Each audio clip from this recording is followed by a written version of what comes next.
Okay. पत्र येऊ टाका.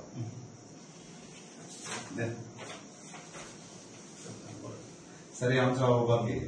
31व्या अखिल भारतीय नवोदित मराठी साहित्य संमेलनाच्या 16 देशामध्ये आपण निमंत्रण आमचं स्वीकारलेलं आहे. यापूर्वी BG शेट्टी साहेब 14 देश होते, डॉक्टर DY पाटील होते, सुधीर तांबे, उदय सामंत वगैरे, आणि पूर्वी एकदा पवारसाहेब उद्घाटक होते तेव्हा लोकसभेचे विरोधी पक्ष नेते होते, आणि आता दुसऱ्यांदा पवारसाहेबांना आपण उद्घाटक म्हणून बोलवलेलं आहे. अखिल भारतीय साहित्य परिषद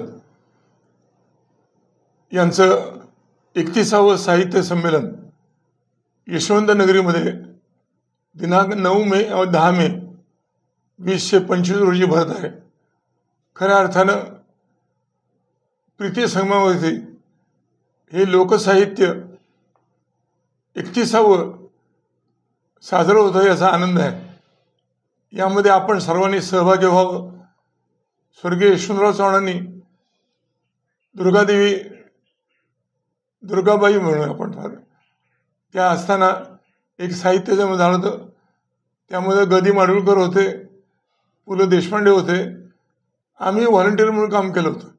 पण आता याच साहित्य संमेलनाची दुसरी बाजू अखिल भारतीय मराठी साहित्य परिषदेने योजलेलं हे संमेलन आपल्या सर्वांच्या उपस्थितीनं अधिक स्मरणीय देखणं व्हावं आणि त्याचा आनंद सर्वसामान्य ग्रामीण भागातल्या नवोदित तरुणांना मिळावा.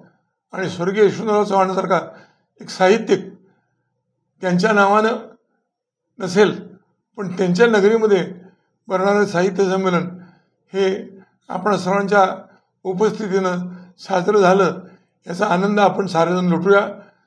या स्वागत संमेलनाचं अध्यक्षपद स्वागताध्यक्षपद मला देऊन आपण मला एक फार मोठी संधी दिली त्याबद्दल मी सर्वांचा मनापासून आभारी आहे. धन्यवाद. लोकशाही मराठी ऐका, पहा, जागरूक रहा.